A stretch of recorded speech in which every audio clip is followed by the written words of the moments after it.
This week's Torah portion is Miketz. And here we have a situation. Jacob is with his family. Of course, Joseph is in Egypt.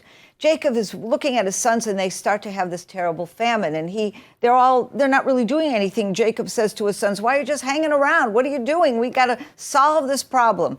At which point he says to them, "Go down to Egypt."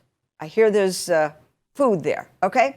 Now, actually, this verse doesn't really give us pause. It's normal. When we talk about leaving Israel and going to any other country around, whether we are geographically descending or ascending from how many meters you are above sea level, it's irrelevant. We always say when you leave Israel, you descend, you go down, because Israel is higher up than anyone else.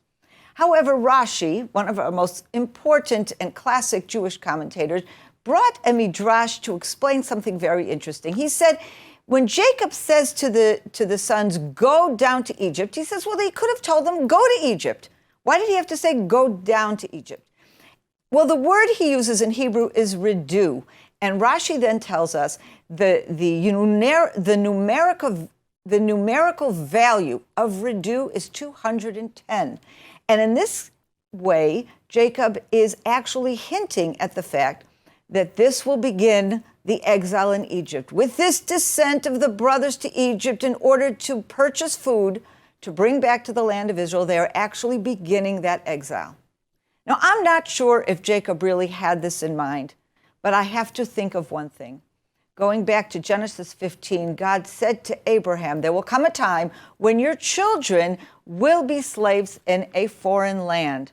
This had to have been a tradition that was passed down the generations. Jacob would have known of this.